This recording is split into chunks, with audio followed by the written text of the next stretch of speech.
नमस्कार मित्रांनो, स्वागत आहे तुमचं आपल्या चालू मंथली चालू घडामोडीच्या सेशनमध्ये. आपण आज चालू घडामोडी बघणार आहोत एप्रिल महिन्याच्या. त्याचं आपण बघणार आहोत अ, भाग एक. तर मित्रांनो, भाग एक मध्ये आपण आज बघणार आहोत 1 एप्रिल ते 15 एप्रिल पर्यंतच्या चालू घडामोडी. आणि आपला हा भाग एक आहे. याची पीडीएफ जी आहे ती पीडीएफ पण तुम्हाला अवेलेबल असेल. पीडीएफ ची लिंक व्हिडिओच्या शेवटी दिलेली आहे. तिथून तुम्हाला पीडीएफ मिळून जाईल. त्यानंतर आपण आज बघणार आहोत म्हणजे 1 ते 15 एप्रिल मध्ये काही आंतरराष्ट्रीय घडामोडी आहेत, राष्ट्रीय घडामोडी आहेत, महाराष्ट्राच्या काही घडामोडी आहेत. त्यानंतर काही महत्त्वाच्या नियुक्त्या आहेत, पुरस्कार आहेत आणि खेळ या संदर्भात आपण एकदम डिटेलमध्ये माहिती घेणार आहोत. तर चला चालू करूया आपण लगेच. तर सगळ्यात सुरुवातीला आपण आंतरराष्ट्रीय घडामोडी बघतोय. तर आंतरराष्ट्रीय घडामोडीमध्ये भारत आणि फ्रान्समध्ये राफेल यम हा करार झालाय. राफेल यम यम म्हणजे मरीन मरीन लढाऊ विमान खरेदीचा करार जो झालेला आहे तो झालाय 28 एप्रिल 2025 रोजी. भारत आणि फ्रान्समध्ये झालाय. कराराची किंमत आहे 64,000 कोटी रुपये. आणि करार कोणाच झालाय? भारत सरकार आणि फ्रान्सची डसलोट एव्हिएशन ही कंपनी आहे. तर या कंपनीकडनं आपण राफेल यम मरीन नावाचे जे लढाऊ विमान आहेत तर ते 26 विमानं मागितलेत. ही संख्या सुद्धा लक्षात राहू द्या. 26 विमानं जे आहेत तर आपण मागितलेले आहे फ्रान्सकडनं. आणि याची किंमत जी आहे ती 64,000 कोटी आहे. याच्या अगोदर पण फ्रान्स सोबत आपला एक करार झाला होता. तो करार झाला होता 2016 मध्ये. त्यामध्ये आपण 36 लढाऊ विमाने जे राफेल मागितले होते. आता हे राफेल यम आहे म्हणजे मरीन आहे आणि त्याची किंमत होती आधीची 59,000 कोटी. ठीक आहे. चला पुढची न्यूज बघूया आपण. पुढची न्यूज आहे बिमस्टेकची कृषी मंत्री स्तरीय बैठक आहे मित्रांनो ही. आणि ती बैठक आहे तिसरी. ठीक आहे. तर ही बैठक झाली आहे काठमांडू येथे. 9 एप्रिल 2025 रोजी बैठक झाली. बैठकीचा उद्देश काय आहे तर बिमस्टेक सदस्य देशांमध्ये कृषी, अन्न सुरक्षा, पशुपालन, मत्स्यपालन आणि कृषी तंत्रज्ञान या क्षेत्रात सहकार्य वाढवणे. बिमस्टेक सदस्य देशांचे कृषी मंत्री, त्यानंतर आपले भारताचे कृषी मंत्री शिवराज सिंग चौहान हे पण होते. आणि त्याच्यामध्ये काही निर्णय झाले तर ते निर्णय आपल्यासाठी महत्वाचे. श्रीलंकेमध्ये हवामान समर्थ कृषी केंद्र स्थापन करण्याचा प्रस्ताव बिमस्टेकने मांडला. आणि चौथी जी बैठक आहे कृषी मंत्र्याची ही 2027 मध्ये श्रीलंकेत होणार आहे. ठीक आहे. हा एक. आणि त्यानंतर आपल्या कृषी मंत्र्यांनी काय सांगितलं बिमस्टेक सदस्य जे काही देश आहेत त्यांना वेव्स 2025 जो आपण 1 मे रोजी मुंबईमध्ये वेव्स 2025 चा कार्यक्रम ठेवलेला आहे त्यामध्ये सहभाग होण्यासाठी त्यांनी त्या दिवशी सांगितलंय. तर चला पुढची न्यूज. पुढची न्यूज आहे वेव्स 2025. तर वेव्हचा फुल फॉर्म काय आहे मित्रांनो? World audio visual entertainment summit. हा एक जागतिक स्तरावरील मनोरंजन क्षेत्रातील शिखर परिषद आहे. आणि भारत सरकारने याचे आयोजन केलंय. ठीक आहे. तर हे आयोजन कधी आहे? 1 ते 4 मे रोजी आहे. मुंबई महाराष्ट्रामध्ये आहे. ठीक आहे. भारत सरकारच्या माहिती आणि प्रशासन मंत्रालयाने याचं आयोजन केलेलं आहे.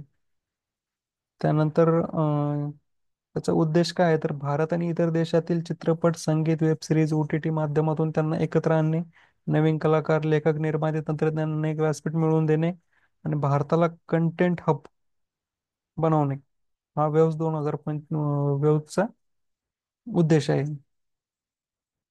त्यानंतर पुढची जी बैठक आहे मित्रांनो ही बिमस्टेकची शिखर परिषद आहे. आधी आपण जी बघितली ती कृषी मंत्र्यांची बैठक होती. आता ही बिमस्टेकची शिखर परिषद आहे. ठीक आहे. तर ही ती तिसरी होती आणि ही जी आहे तर ही 6वी आहे. ही 4 एप्रिल रोजी बँकॉक थायलंड येथे पार पडली. 6वी बिमस्टेक परिषद. ठीक आहे. त्यानंतर थायलंडमध्ये बिमस्टेकच्या अध्यक्षपदाच्या काळात 2022-25 एक विशेष लोगो सादर केला गेला. मित्रांनो जे बिमस्टेकचं अध्यक्षपद आहे ना हे थायलंडकडे होतं. कोणत्या काळात? 2022 ते 2025 या काळात बिमस्टेकचं अध्यक्षपद कोणाकडे होतं तर थायलंडकडे होतं. आणि त्यांनी काय केलं? एक लोगो सादर केला. त्यामध्ये त्यांनी हा लोगो येतो. लोगो काय होता? तांदूळ आणि पाण्याचा प्रवाह हे घटक. तांदूळ हा सदस्य देशांमध्ये सामान्य अन्नधान्य असून पाण्याचा प्रवाह बंगालच्या उपसागराचे प्रतीक आहे जे सदस्य देशांना एकत्र जोडतो. याच्यासाठी त्यांनी हा लोगो केला. क्वेश्चन जर कधी आला तर लक्षात राहू द्या, बिमस्टेकच्या किंवा थायलंडने बिमस्टेकचा कोणता खालीलपैकी कोणता जो लोगो आहे, म्हणजे त्या लोगोचं विशेषतः काय आहे तर तांदूळ आणि पाण्याचा प्रवाह. बिमस्टेकचा फुल फॉर्म तर माहितीच आहे. स्थापना 1997 मध्ये झाली. सदस्य देश जे आहेत तर 7 आहेत. जवळचेच आहेत सगळे. आणि थायलंडने हे बिमस्टेकचे जे अध्यक्षपद आहे हे बांगलादेशकडे दिलंय आता या 6व्या बैठकमध्ये. आणि 7वी बैठक जी आहे तर ते 2000 म्हणजे कधी होईल ती माहिती तर नाही दिली, ती माहिती तुम्ही काढून घ्या. पण 7वी जी बैठक आहे, 7वी जी शिखर परिषद असणार आहे तर ती बांगलादेशमध्ये असणार आहे. आणि बांगलादेश आता 2025 पासून तर 2028 पर्यंत 3 वर्ष अध्यक्ष असणार आहे बिमस्टेकचा. हा एक पॉईंट माहिती असू द्या. त्यानंतर भारत आणि श्रीलंका संरक्षण सहकार्य करार झाला. भारत आणि श्रीलंकामध्ये, हा फोटो वर निघून गेला. भारत आणि श्रीलंकामध्ये हा एक करार झालाय, महत्वाचा करार आहे. कधी झालाय? 5 एप्रिल 2025 रोजी झालाय. कुठं झालाय तर श्रीलंकामध्येच झाला. आपले जे पंतप्रधान आहेत नरेंद्र मोदी, ते दौऱ्यावर गेले होते श्रीलंकेच्या, आणि त्यावेळेस हा करार झालाय. हा करार नरेंद्र मोदी आणि श्रीलंकेचे राष्ट्रपती अनुर कुमार दिसनायके यांच्या उपस्थितीत झाला. हा करार भारत आणि श्रीलंका यांच्यातील पहिला संरक्षण सहकार्य करार आहे. हे एक महत्वाची न्यूज आहे, ही लक्षात राहू द्या. हा पहिला संरक्षण करार आहे आपल्या जवळच्या देशामध्ये झालेला. पंतप्रधान मोदी आणि राष्ट्रपती दिसनायके यांनी सामपूर सौर ऊर्जा प्रकल्पाचे उद्घाटन केले तिथं. हा प्रकल्प 120 मेगावॅट क्षमतेचा असून श्रीलंकेचा ऊर्जा गरज पूर्ण करण्यास मदत करेल. पंतप्रधान मोदी यांनी 5 एप्रिल 2025 रोजी श्रीलंकेचे राष्ट्रपती अनुराकुमार दिसनायके यांनी मित्रविभूषण हा देशाचा सर्वोच्च नागरी सन्मान प्रदान केला. हा सन्मान भारत श्रीलंका संबंधाच्या दृष्टीने प्रतीक मानला जातो. तर मित्रांनो, 5 एप्रिल 2025 रोजी आपल्या पंतप्रधान नरेंद्र मोदी यांना अं, श्रीलंकेचा सर्वोच्च नागरी पुरस्कार जो आहे मित्रविभूषण, तर त्यांना त्याचं म्हणजे त्यांना तो सन्मान मिळालाय या दौऱ्यावर. तर आणि हा एक करार जो झाला संरक्षण सहकार्य करार कोणत्या कोणत्या देशात झालं तर हेही माहिती राहू द्या, भारत आणि श्रीलंका.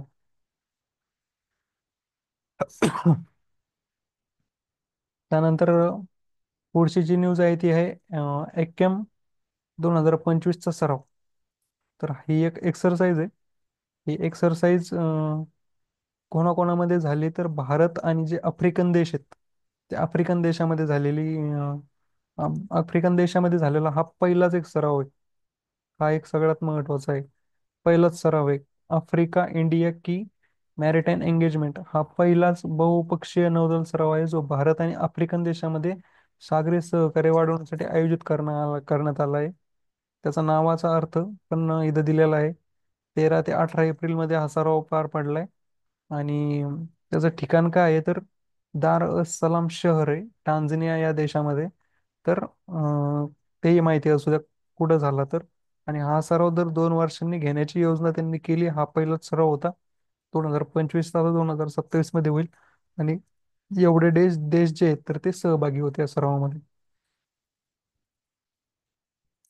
हा जो आहे तर हा फर्स्ट नौदल सराव आहे.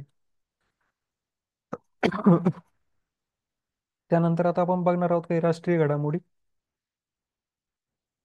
काश्मीरमधील मराठी पुस्तकाचे गाव. तर आपली पहिलीच राष्ट्रीय घडामोडी आहे. तर आता आपण काश्मीरमध्ये मराठी एक पुस्तकाचं गाव आहे त्याचं उद्घाटन होणार आहे. तर आपण त्याबद्दल माहिती घेऊया. तर ज्या गावामध्ये मराठी पुस्तकाचं जे गाव म्हणणार आहे त्या गावाचं नाव आहे आरागम. हे गाव काश्मीरमधील बांदीपोरा या जिल्ह्यामध्ये आहे. हा एक महत्वाचा पॉइंट आहे. गाव हे कुठं आहे तर उलर सरोवर जो आहे आहे तिथं वसलेलं आहे. उलर सरोवर सरोवराजवळ. त्यानंतर याचा उद्देश काय आहे या उपक्रमाचा तर मराठी भाषेचा प्रचार आणि जतन करणे, वाचन संस्कृतीला प्रोत्साहन देणे, महाराष्ट्र आणि काश्मीर यांच्यातील सांस्कृतिक मैत्री वाढवणे.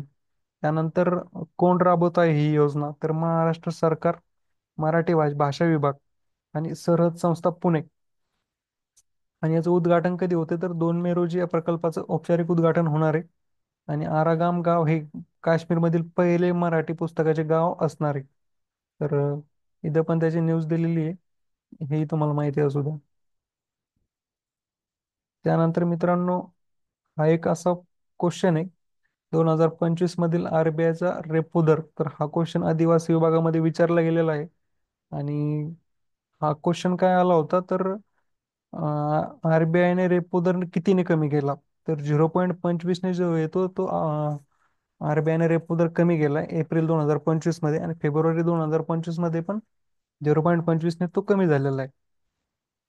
तर रेपो दर काय असतो, ज्यावर म्हणजे बँका आरबीआय कडनं काही कर्ज घेतात तर त्यावर तो रेपो दर लावला जातो.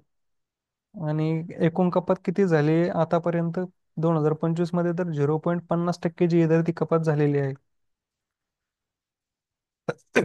आणि हा निर्णय का घेतला गेला कमी करायचा, तर आर्थिक विकास मंदावल्यामुळे, महागाई नियंत्रणात येण्यासाठी.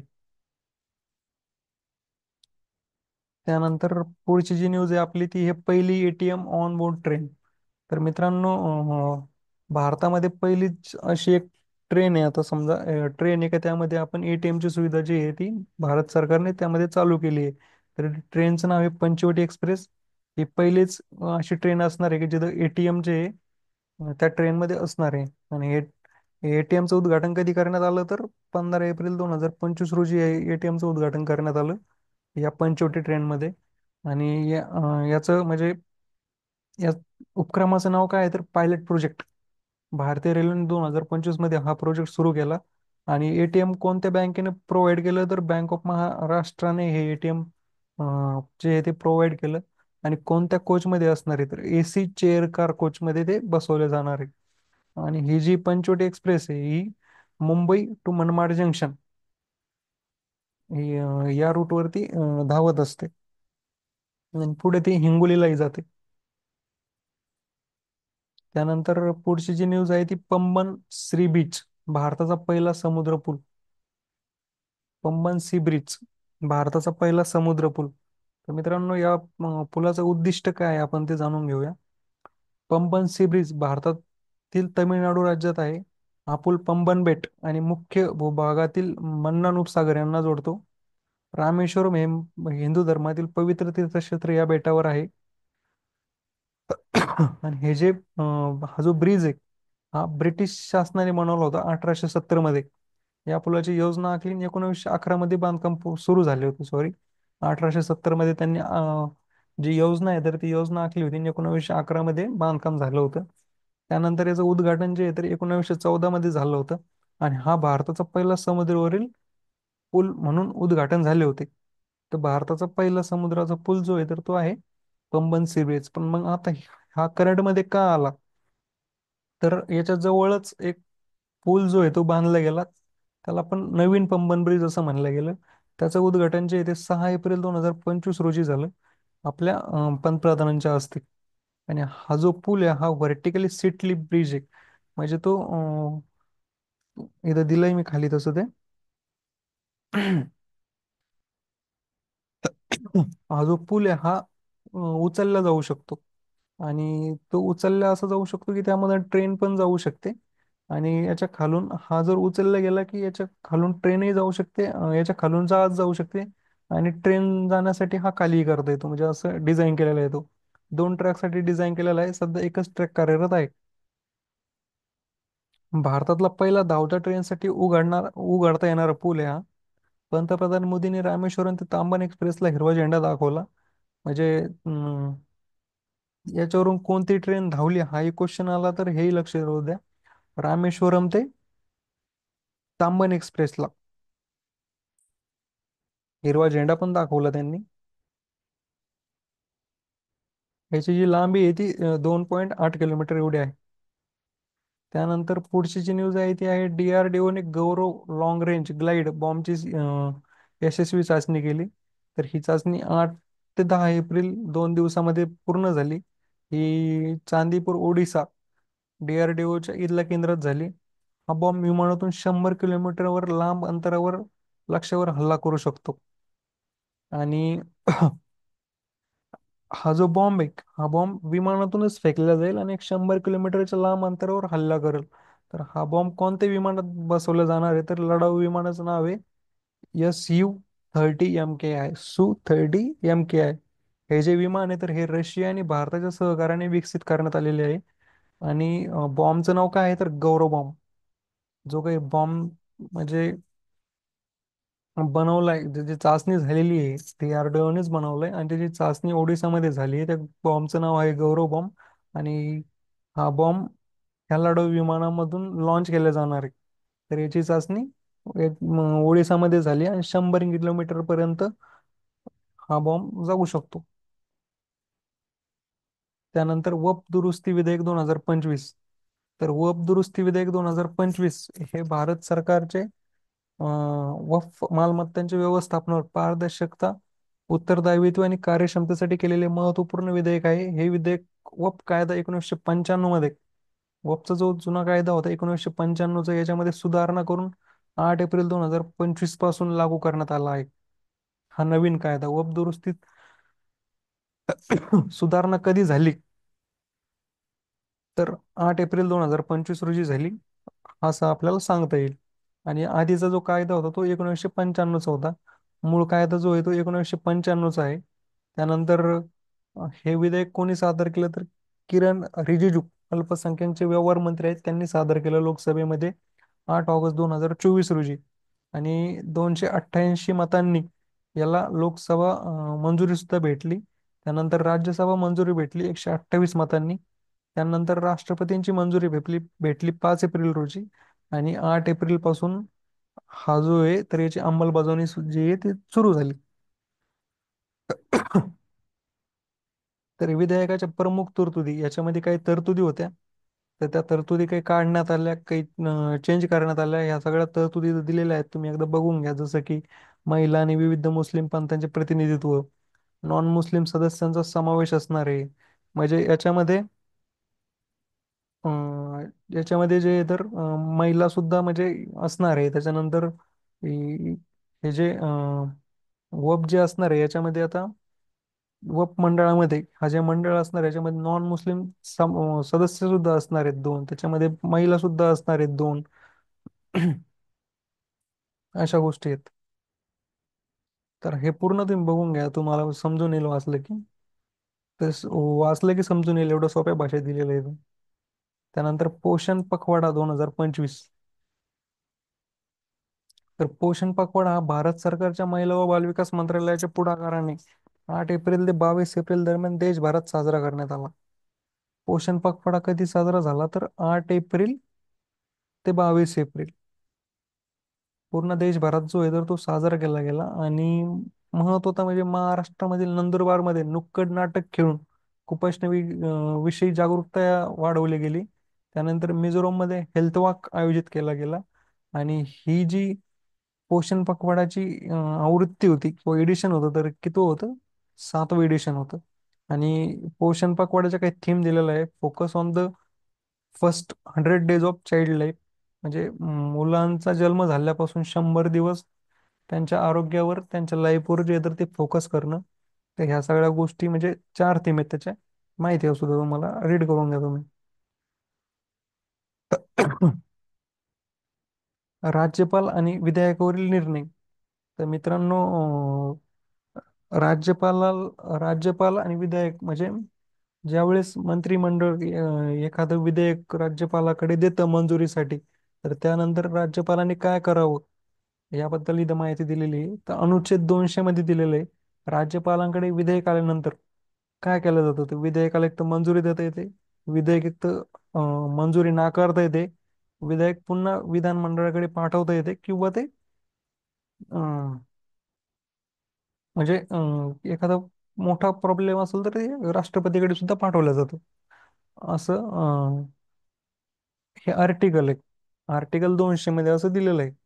राज्यपालांकडे ज्यावेळेस विधेयक येतं, तर त्यासाठी आपण काय केलं पाहिजे. त्याच्यानंतर आर्टिकल 163, राज्यपाल हे राज्याच्या मंत्रिमंडळाच्या सल्ल्यानेच कार्य करतात, त्यांना स्वतःहून निर्णय घेण्याचा अधिकार नाही. मंत्रिमंडळाचा जो सल्ला आहे त्यानुसारच ते एक तर मंजूर करू शकतात, ना करू शकतात, अशा गोष्टी ते करू शकतात. त्यानंतर हे हा जो पॉइंट आहे, तर हा पॉइंट का मी घेतला हे सगळ्यात महत्वाचं म्हणजे तमिळनाडू राज्य सरकारने 10 विधेयकं मंजूर करून राज्यपालांकडे पाठवली, परंतु राज्यपालाने निर्णय न घेतल्याने ती 6 महिने प्रलंबित होती. यावर सर्वोच्च न्यायालयाने हस्तक्षेप करून वेळेत निर्णय घेणे बंधनकारक केले. तर सगळ्यात महत्वाचा पॉईंट असं झाला की तमिळनाडू राज्य सरकारने 10 विधेयके मंजूर करण्यासाठी राज्यपालाकडे दिले आणि राज्यपालाने त्यावर काहीच केलं नाही. ते रिटर्नही दिलं नाही, पुढेही पाठवलं नाही, मंजूरही केलं नाही, नाकारले. 6 महिने तसंच पडून होतं. त्याच्यामुळे सगळं काम खोळंबून गेलं. मग सर्वोच्च न्यायालयाने हस्तक्षेप केला आणि 6 महिन्यानंतर आणि मग ते त्याचा जो निकाल आहे तर तो लागला. तर मग त्यानंतर सर्वोच्च न्यायालयाने काही निर्णय घेतले त्यावर. तर आता असं नाही झालं पाहिजे, 6 महिने नाही राहिलं पाहिजे. याच्यासाठी त्यांनी काय सांगितलं, राज्यपालांनी विधेयक आल्यावर शक्य तितक्या लवकर निर्णय घ्यावा, 1 महिन्याच्या आत. जर मंत्रिमंडळाशी चर्चा न करता विधेयक रोखले तर ते 3 महिन्यात परत पाठवावे लागेल. जर राज्यपालांनी निर्णय घेतला नाही तर त्याचे न्यायालयीन पुनरावलोकन होऊ शकते.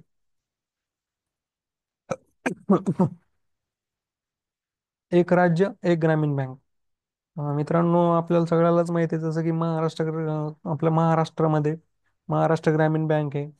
त्यानंतर अजून एक बँक आहे, त्या बँकेचं नाव आहे विदर्भ कोकण ग्रामीण बँक. महाराष्ट्रामध्ये 2 ग्रामीण बँक आहेत, पण आता काय होणार आहे की विदर्भ कोकण बँक सुद्धा महाराष्ट्र ग्रामीण बँक मध्ये येणार आहे. जसं आपण आधी बघितलं, आपल्याकडे एक SBH बँक होती, SBH. ठीक आहे, आणि SBI. ती SBH कुठे गेली आता? SBI कडे गेली. SBH जी बँक आहे तर ती SBI कडे गेली आता. तसं आता हा एक नवीन धोरण चालू केलंय आणि याची अंमलबजावणी जी आहे तर ती 1 मे 2025 पासूनच होणार आहे. घोषणा करण्याची संस्था भारत सरकारचे वित्त मंत्रालयाने ही घोषणा केली.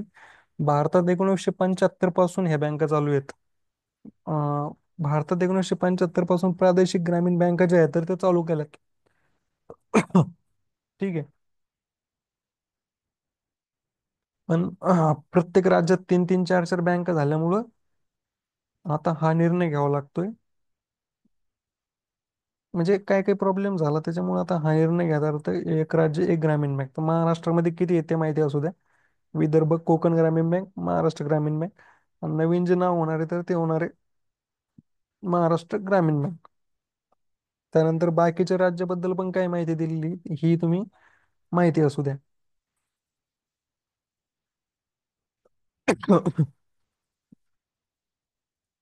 धोरणाचे नाव आहे एक राज्य एक ग्रामीण बँक. 1 मे 2025 पासून याची जी आहे तर ती अंमलबजावणी होणार आहे.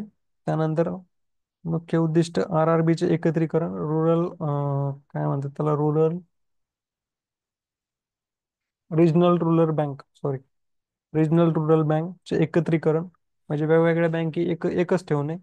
आणि कोणत्या कायद्यानुसार तर RRB ऍक्ट 1976चा 23 आहे, कलम 23 आहे. भागीदारी संस्था केंद्र सरकार, राज्य सरकार, नाबार्ड आणि प्रायोजक बँका.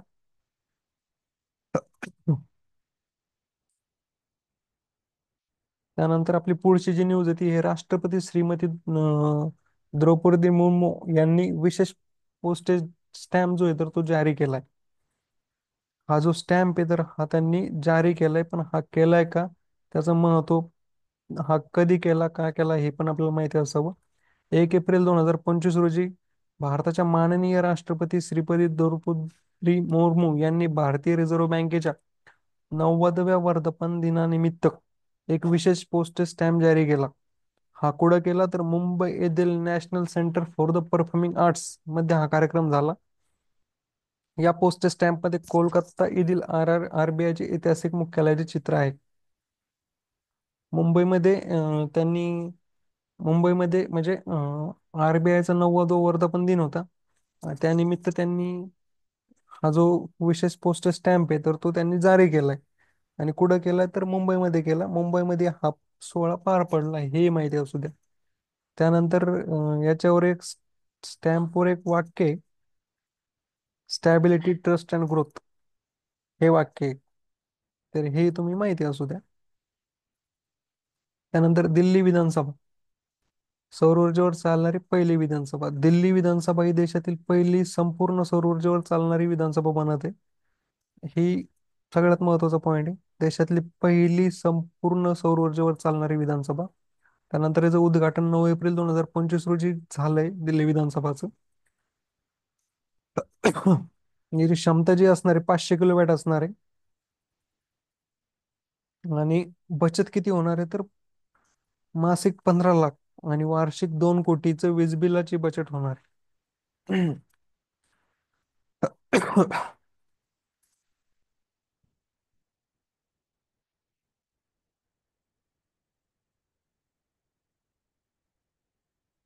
मित्रांनो, नीती आयोगाचा गरिबी निर्देशांक 2025.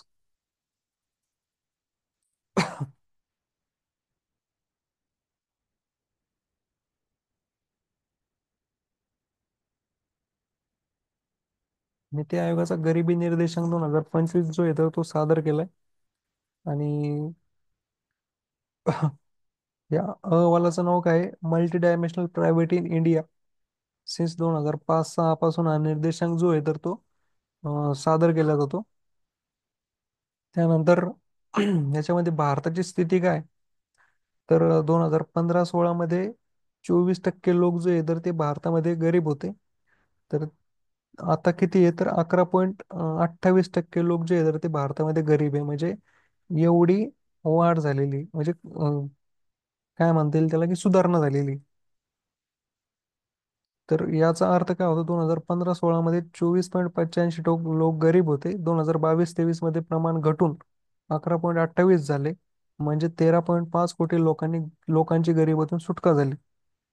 भारतातील बघू आम्ही गरिबी दरात, म्हणजे गरिबी दरात किती घट झाली तर 17.89 अंकाची घट झाली. हे असे क्वेश्चन IBPS विचारू शकते, TCS विचारू शकते. नीती आयोगाचा गरिबी निर्देशांक 2022-23 गरिबी निर्देशांक तर किती आहे, रेट किती आहे? 11.28 आहे. आणि भारताचा राष्ट्रीय MPI 12 निर्देशांकावर आधारित आहे.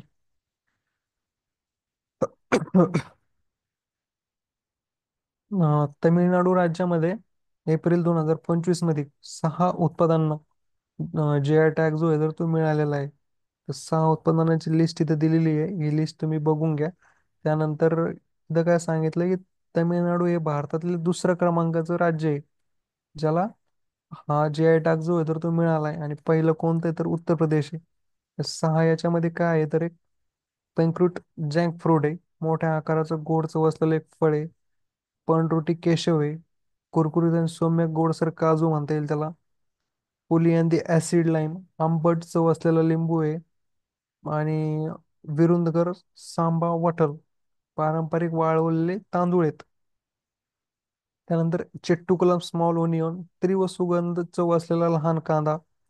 आणि त्यानंतर आहे रामांतपुरम चितारलकर राईस, स्थानिक जातीचा खास तांदूळ. या 6 उत्पादनांना GI टॅग जो आहे तर तो प्राप्त झाला तामिळनाडू राज्यामध्ये. त्यानंतर पुढची जी न्यूज आहे ती आहे टायगर ट्रिम्प. Tiger triumph 2025. तर हा एक टायगर ट्रिम्प हा सराव आहे. भारत आणि अमेरिकाचा सशस्त्र दलामधील चौथा संयुक्त त्रिसेवामध्ये नौदल, लष्कर दल, वायुदल ह्या तिन्ही दलाचा हा सराव आहे. हा सराव 1 एप्रिल ते 11 एप्रिल मध्ये पार पडलाय विशाखापट्टणम आणि काकीनाडा येथे. तर ट्रिमचा फुल फॉर्म काय होतो? Tri service India US amphibious exercise. चौथी आवृत्ती होती, विशाखापट्टणम आणि काकीनाडामध्ये पार पडली. मातृमृत्यू दर ची जागतिक आणि भारत आणि महाराष्ट्रातील स्थिती, असे क्वेश्चन विचारले जातात. त्याच्यामुळे हे क्वेश्चन घेतलेले आहे. तर मातृमृत्यू दर मध्ये किती घट झाली किंवा वाढ झाली ते आपण यामध्ये बघणार आहे. 2000 पासून जागतिक मातृमृत्यू दर, MMR ज्याला आपण म्हणतो, सुमारे 40% कमी झाला. 2000 पासून ते आतापर्यंत 40% हा दर कमी झाला. 2000 मध्ये मातृमृत्यू दर किती होता? 342 होता. 342 कसा म्हणजे 1 लाख. ठीक आहे. 1 लाख. 1 लाखामध्ये, सॉरी, 1 लाख जे आहे, 1 लाख जीवनदानामध्ये 342 मृत्यू असे व्हायचे. 2023 मध्ये तेच आता 1 लाखाच्या मागे 197 मृत्यू जे आहे तर ते होत आहे जगामध्ये. ठीक आहे. तसा जागतिक मातृमृत्यू दर आहे हा. म्हणजे 2023 मध्ये जागतिक स्तरावर 1 लाख जिवंत जन्मामध्ये 197 महिलांचे मृत्यू होत आहे. ठीक आहे. त्यानंतर हा भारताचा दर काय सांगतो, तर 1 लाख जिवंत जन्मामध्ये 80 महिलांचे मृत्यू होत आहे. ठीक आहे. तर भारताने 2000 मध्ये 362 होत होते, आणि आता भारतामध्ये किती होतं तर 80 होत आहे. म्हणजे किती टक्क्याने कमी झालाय हा? किती टक्क्याने कमी झालाय? सुधारणा किती टक्के झाली तर 78% हा कमी झालाय. ठीक आहे. आणि तसंच जर महाराष्ट्राचं म्हणायचं झालं तर महाराष्ट्र 2023च्या मातृमृत्यू दर किती आहे तर 33 आहे. 1 लाखामाग 1 लाखामागे 33 महिलांचा मृत्यू होतो. तर 2023-24 मध्ये 1127 जे आहे तर पूर्ण महाराष्ट्रामध्ये 1127 माता मृत्यू झाल्यात. महिलांचा जो आहे तर तो मृत्यू झालाय. आणि 2021-22च्या तुलनेत 23% हे कमी आहे महाराष्ट्रामध्ये. ठीक आहे. भारतामध्ये 78% कमी आहे 2000 ते 2023 मध्ये. म्हणजे हा रेट खूप मोठा झाला. पण महाराष्ट्रामध्ये एका वर्षाचंच आहे.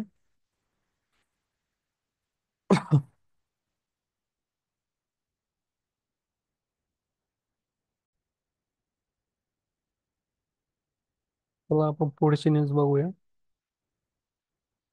पुढची न्यूज आहे इंडिया स्किल रिपोर्ट 2025. तर मित्रांनो, हा रिपोर्ट काय सांगतो की म्हणजे रोजगार क्षमता दाखवतो हा. इंडियाची रोजगार क्षमता, इंडिया मधील भारतामधल्या राज्याची रोजगार क्षमता, कोणत्या राज्यामध्ये किती रोजगार आहेत तर हे ते दाखवतो. आणि हा अहवाल कोण सादर करतो तर बेलबॉक्स, AICTE, CII आणि टॅक्ट यांच्या सहकार्याने हा अहवाल जो आहे तर तो सादर केला जातो.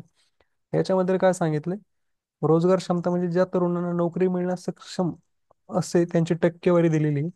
2014 मध्ये ती 51.25% होती. 2025 मध्ये ती 54.81% झालेली आहे.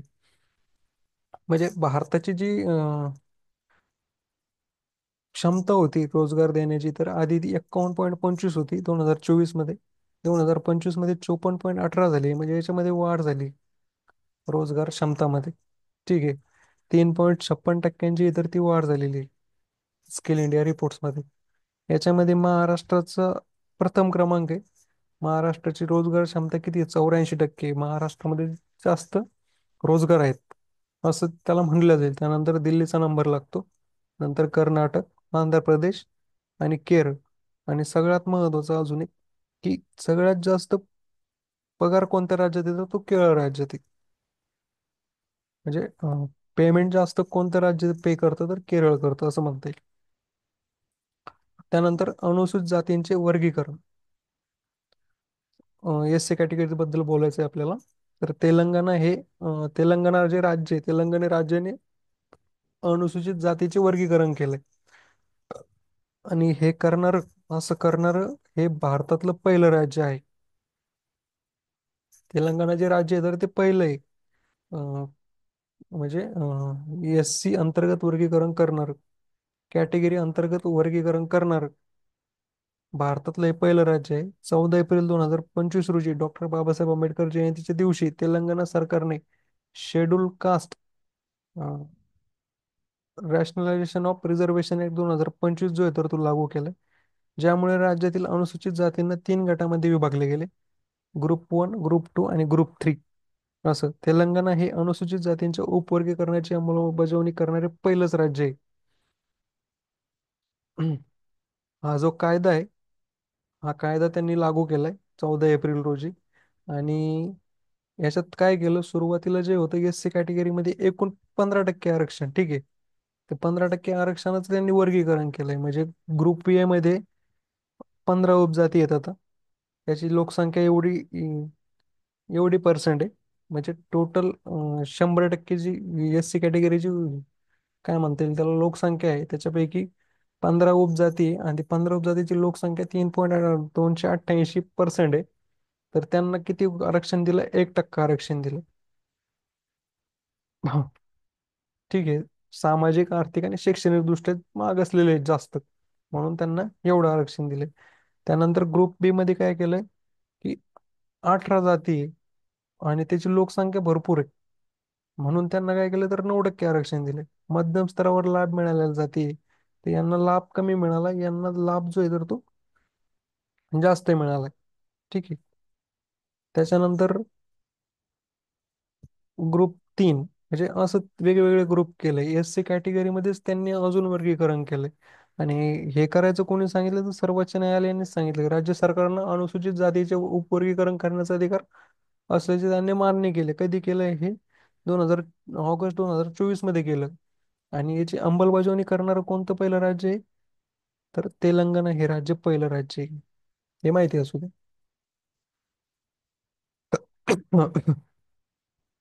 त्यानंतर आपण काही महाराष्ट्राच्या चालू घडामोडी बघणार आहोत. महाराष्ट्रामध्ये आता काय काय झालंय. तर Indian institute of creativity technologies, IICT सोबत महाराष्ट्र सरकारने एक करार केलाय. तो करार काय आहे पाहूया आपण. केंद्रीय माहिती आणि प्रशासन मंत्रालय व महाराष्ट्र शासन यांच्यात एक करार झालाय. तो करार एप्रिल 2025 मध्ये झालाय, मुंबईमध्ये झालाय. ठीक आहे. त्या करार संस्थेचं नाव या संस्थेसोबत केलंय. करार कोणामध्ये झाला तर यांच्यामध्ये झाला. तर कराराचा उद्देश काय आहे तो घ्यायचं विसरलो मी, बघून घ्या तुम्ही.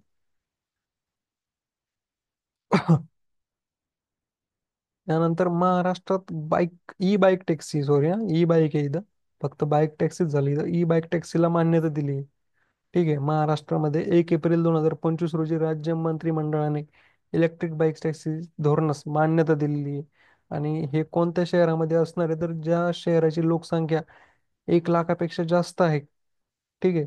1 लाखापेक्षा जास्त ज्या अं, शहराची लोकसंख्या असणार आहे त्या शहरामध्ये ई बाईक टॅक्सी चालणार आहे. तसे शहर कोणते? मुंबई, पुणे, नागपूर, नाशिक, आता छत्रपती संभाजीनगर, अमरावती यासारख्या शहरी भागामध्ये ही सेवा सुरू असणार आहे. त्यानंतर फक्त इलेक्ट्रिक बाईक्सनाच टॅक्सी म्हणून वापरण्याची परवानगी देण्यात आलेली आहे. बाईक टॅक्सीचे भाडे दर रिक्षा किंवा टॅक्सीच्या तुलनेत 6% कमी असतील. परिवहन विभाग हे मंत्रालय या निर्णयासाठी जबाबदार आहे. तर हा निर्णय कोणी घेतलाय? परिवहन विभागाने घेतलाय. शहरातील वाहतूक कोंडी कमी करणे उद्देश आहे याचा. प्रवाशांना स्वस्त, जलद आणि सुलभ प्रवास उपलब्ध करून देणे. तरुणांसाठी रोजगार संधी निर्माण करणे. आणि ई बाईक टॅक्सी चालू करणारं भारतातलं पहिलं राज्य कोणतं आहे तर गोवा आहे. 1981 मध्ये त्यांनी चालू केली. त्यानंतर कर्नाटक आहे, त्यांनी 2021 मध्ये चालू केली ई बाईक टॅक्सी. आणि 3 नंबरचं जे आहे तर ते महाराष्ट्र आहे. 1 लाख लोकसंख्या असलेल्या शहरामध्ये ई बाईक टॅक्सी सेवा सुरू करण्यास मान्यता दिलेली. ठीक आहे. गडचिरोली जिल्ह्यात खाणीकर्म प्राधिकरणाची स्थापना होत आहे. तर ही स्थापना 2 एप्रिल 2025 रोजी राज्य मंत्रिमंडळाच्या बैठकीत गडचिरोली जिल्हा खनिकर्म प्राधिकरण स्थापन करण्यास मंजुरी देण्यात आली.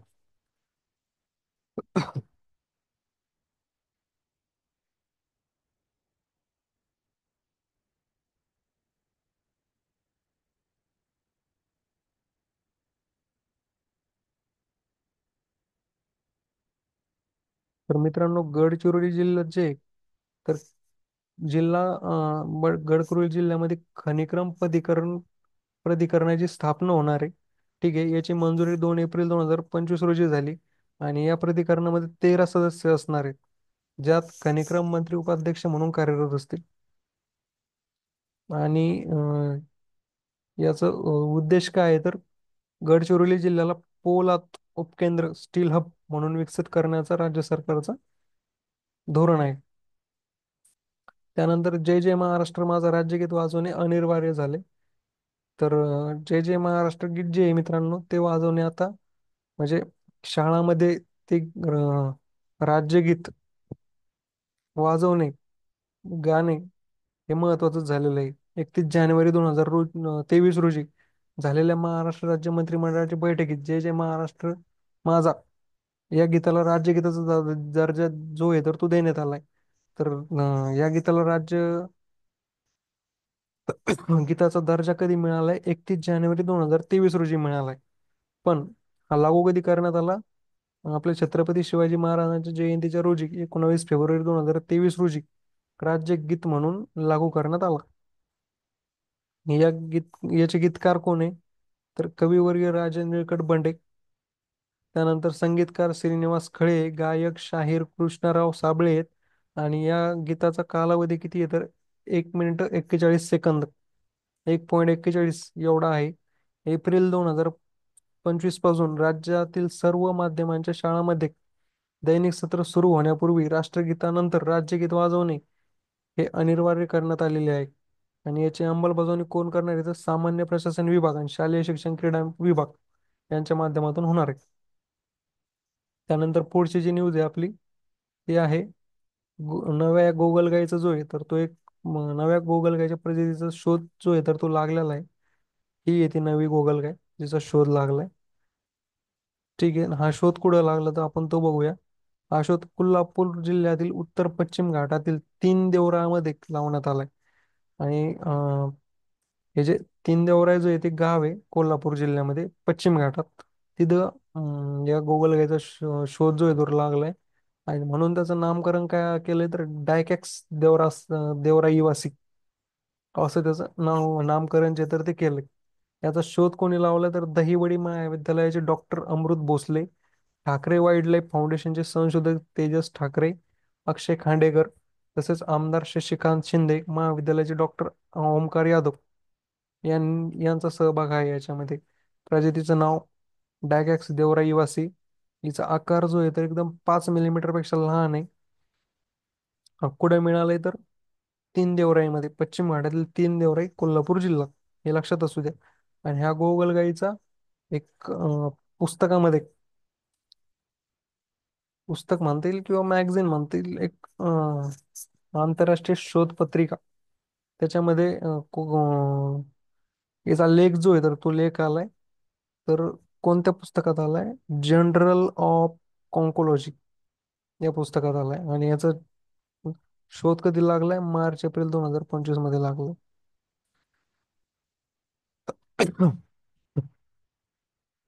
नगराध्यक्षांना हटवण्याचे अधिकार आता नगरसेवकांना देण्याचा निर्णय जो आहे तर तो घेण्यात आलाय. हा निर्णय घेतला आपल्या महाराष्ट्र सरकारने, देवेंद्र फडणवीस साहेबांनी. ठीक आहे.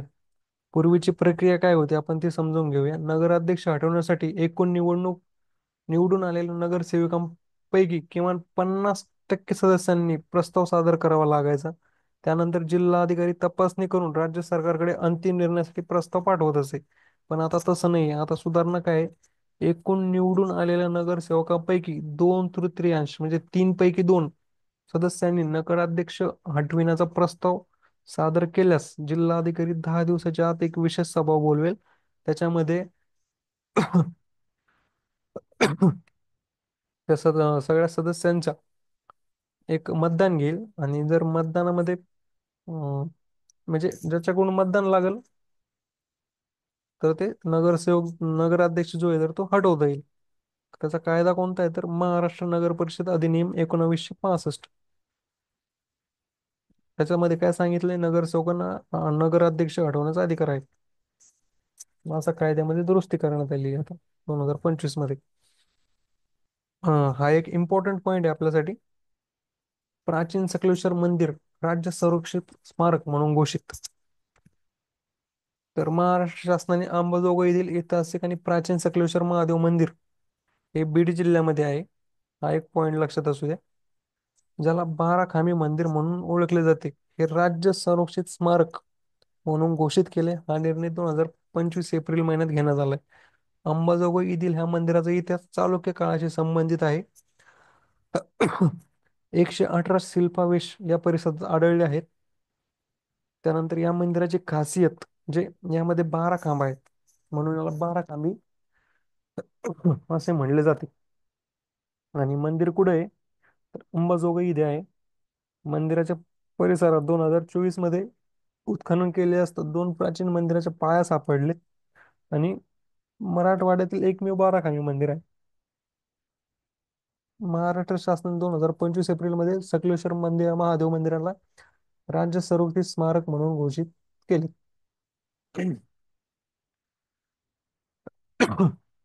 त्यानंतर ई मंत्रिमंडळ ई कॅबिनेट हा उपक्रम जो आहे तर तो चालू केला होता. ई मंत्रिमंडळ म्हणजे आता सगळ्या काही गोष्टी असा लॅपटॉप याच्याद्वारे होणार, कागदपत्री काम कमी होणार, कागदाचा वापर कमी होणार. त्याच्यामुळे ई मंत्रिमंडळ जे आहे तर ते महाराष्ट्र शासनाने डिजिटल प्रणालीद्वारे चालू केले. याची सुरुवात जी आहे तर जानेवारी 2025 पासूनच झाली. ठीक आहे. महाराष्ट्र ई मंत्रिमंडळ लागू करणारे जे आहे तर ते 7वे राज्य आहे. यापूर्वी उत्तराखंड, उत्तर प्रदेश, अरुणाचल प्रदेश, त्रिपुरा, आंध्र प्रदेश, सिक्कीम या राज्यामध्ये ई मंत्रिमंडळ प्रणाली लागू करण्यात आलेली आहे.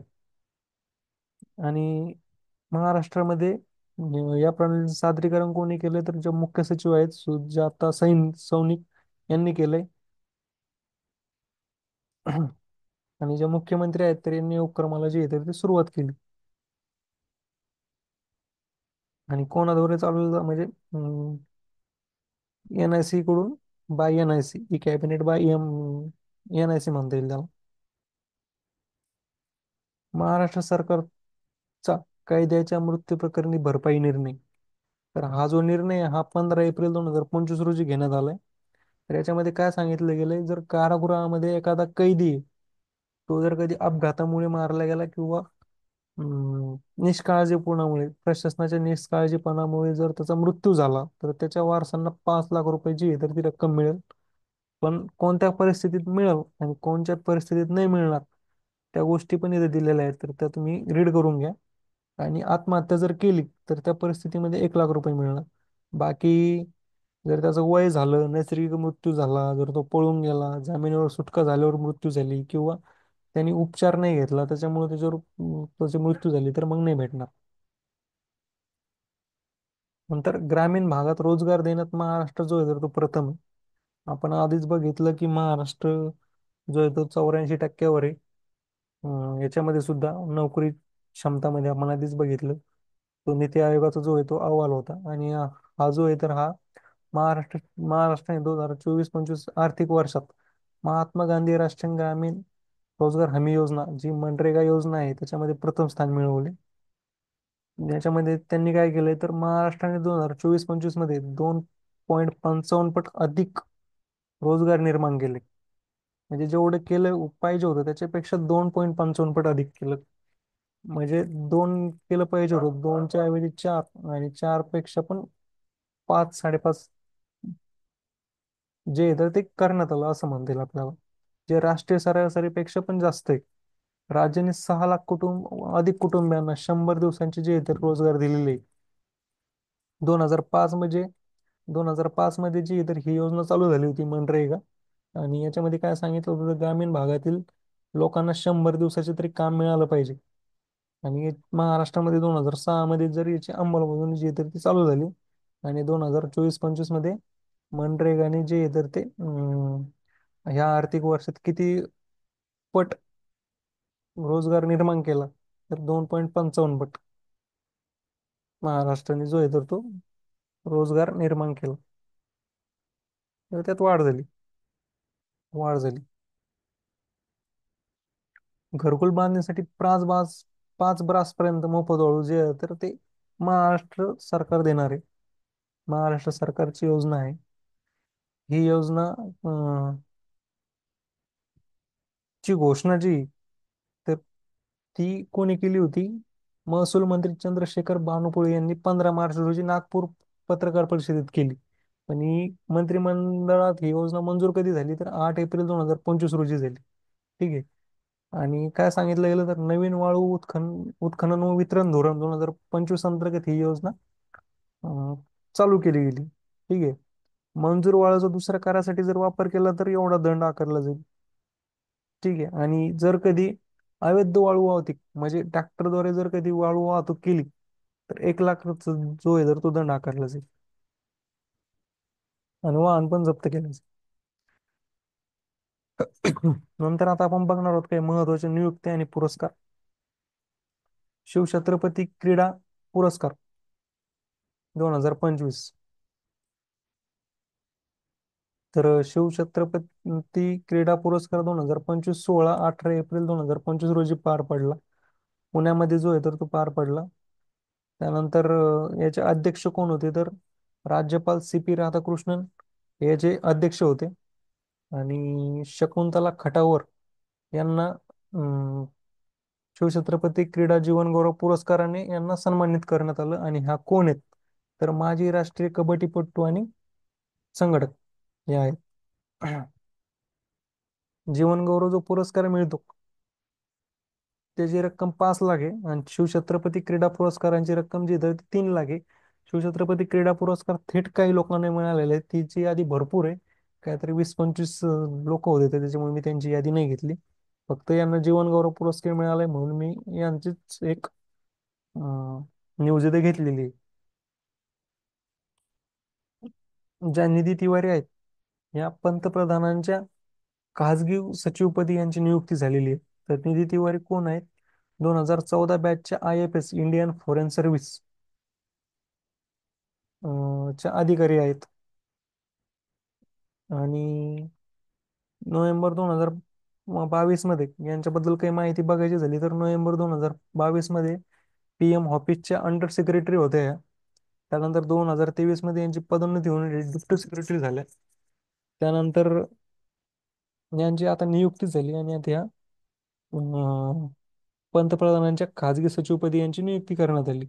नियुक्ती कोणी केली तर कर्मचारी व प्रशिक्षण विभागाने यांची नियुक्ती केली. आणि यांचा जो प्रवास आहे आतापर्यंतचा प्रवास पण इथं दाखवलेला आहे तुम्ही इथं बघून घ्या.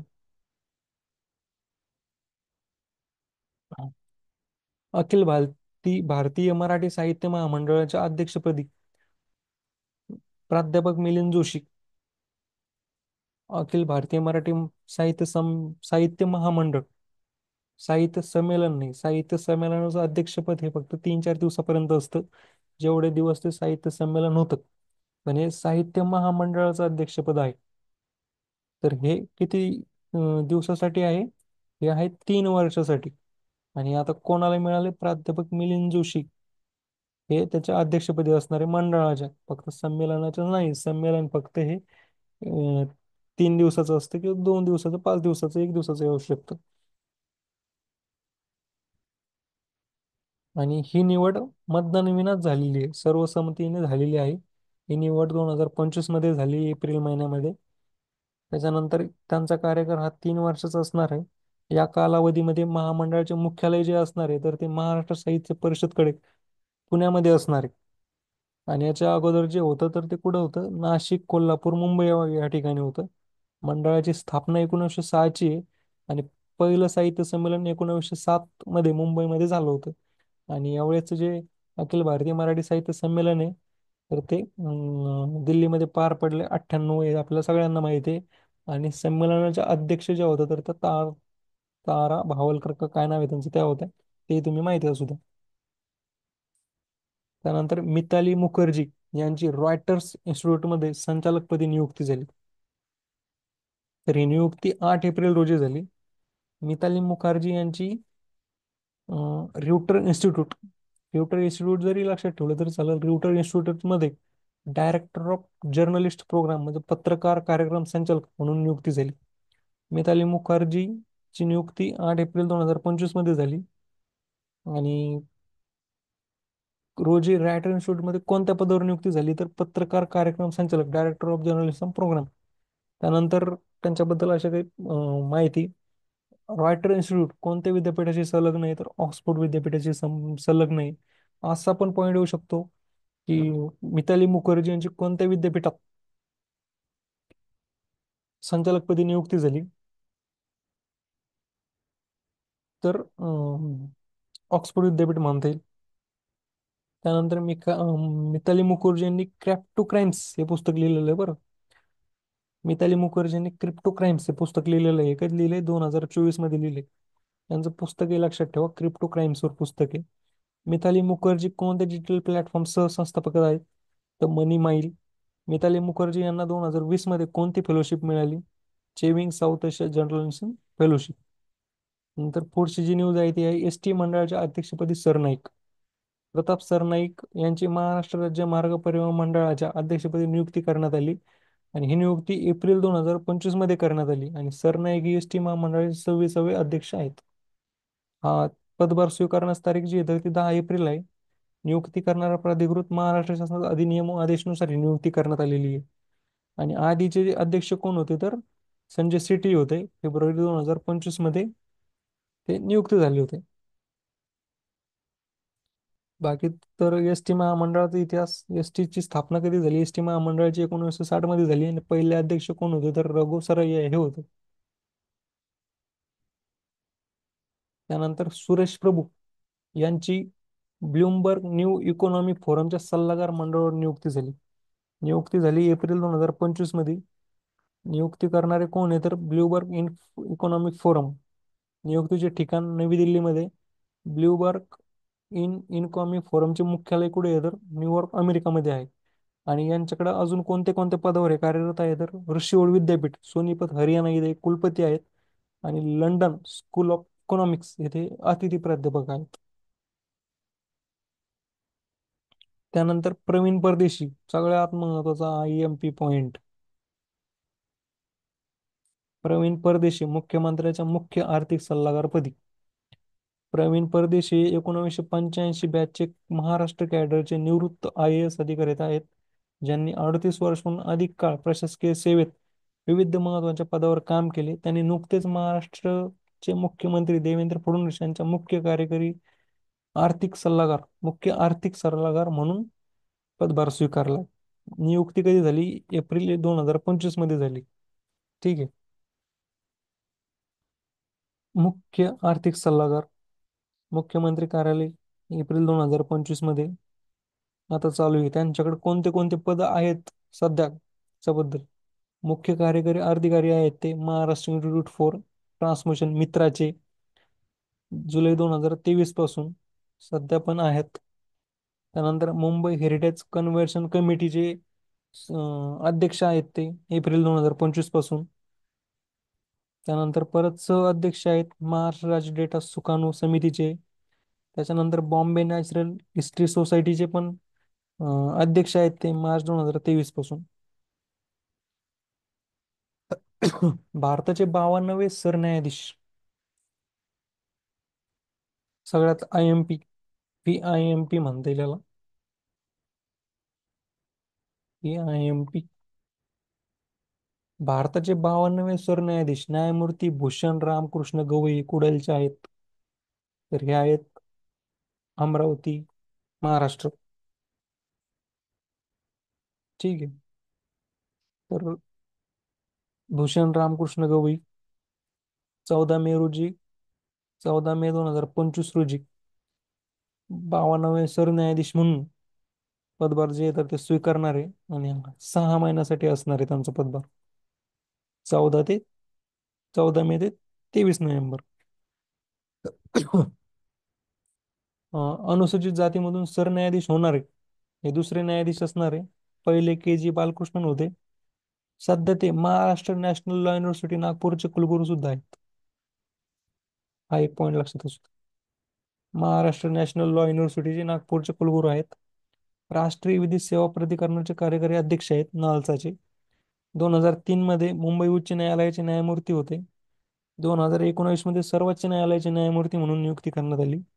त्यानंतर आता 14 मे रोजी भारताचे 52 सरन्यायाधीश ते असणार आहेत. 51 सरन्यायाधीश कोण आहे तर न्यायमूर्ती संजीव खन्ना आहेत. 11 नोव्हेंबर पासून 13 मे पर्यंत ते होते.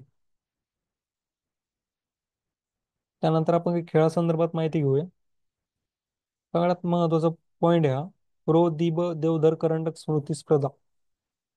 तर याच्याबद्दल माहिती काय घ्यायची की महाराष्ट्र क्रिकेट असोसिएशन जे आहे, त्यांनी ही प्रो दिब देवधर करंडक स्पर्धा चालू करण्याचा निर्णय घेतलाय.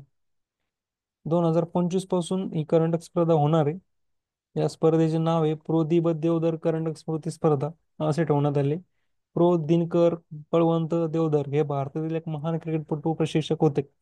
त्यांना grand old man of Indian cricket म्हणून ओळखले जाते. त्यांच्या स्मरणार्थी स्पर्धेची इतर ती सुरू केली जात आहे. त्यानंतर 2028 लॉस एंजेलिस ऑलिम्पिकमध्ये क्रिकेटचा समावेश.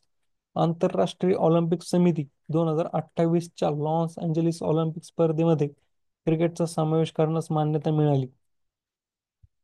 ऑलिम्पिक जे होणार आहे 2028चं, तर त्या ऑलिम्पिक पासून आता क्रिकेट पण ऑलिम्पिक मध्ये असणार आहे. हे आतापर्यंत नव्हतं.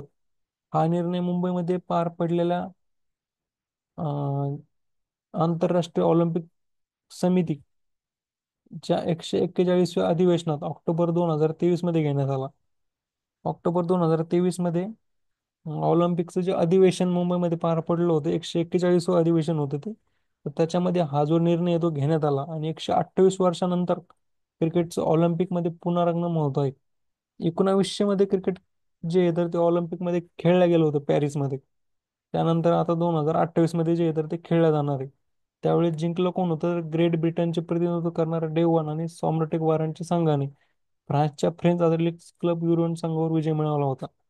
आणि ही एकमेव ऑलिम्पिक क्रिकेट स्पर्धा होती.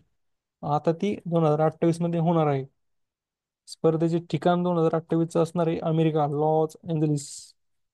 आणि याच्यामध्ये क्रिकेटचा कोणता खेळ खेळला जाणार आहे? T20 format. त्यानंतर international shooting sport federation world cup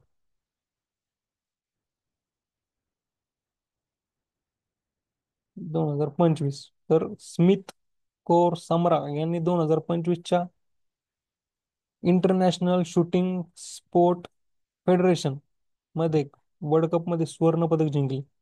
महिलांच्या 50 मीटर रायफल 3 पोझिशन प्रकारात यांनी पहिले स्थान प्राप्त केले. आणि स्पर्धा कुठे झाली तर ब्युनोस आयर्स, अर्जेंटिना येथे पार पडली. आणि हा कुडालच्या आहेत तर पंजाबच्या आहेत, भारताच्या. त्यानंतर वर्ल्ड बॉक्सिंग कप 2025. भारताची बॉक्सिंग विश्वचषकात 6 पदकांची कमाई. भारताच्या पुरुष बॉक्सिंग संघाने 31 मार्च ते 5 एप्रिल रोजी ब्राझीलमध्ये जो काही वर्ल्ड कप खेळला गेला, बॉक्सिंग वर्ल्ड कप, त्याच्यामध्ये भारताने किती एकूण 6 पदकं जे आहेत तर ते पटकावले. त्यामध्ये एक सुवर्ण आहे, एक रौप्य आहे आणि 4 कांस्य आहे. तर सुवर्ण पदक जे आहे ते हितेश गुलिया यांना मिळालं. रौप्य पदक जे आहे ते अविनाश जम्वाल यांना मिळालं. आणि कांस्य पदक जे आहे त्यांची लिस्ट दिली ती तुम्ही बघून घ्या नंतर. तर मित्रांनो, आज आपण जे बघितलंय तर एप्रिल महिन्याच्या घडामोडी बघितल्यात. तर ह्या होत्या 1 एप्रिल ते 15 एप्रिल. त्याची PDF जी आहे तर तुम्हाला या लिंकवर मिळून जाईल.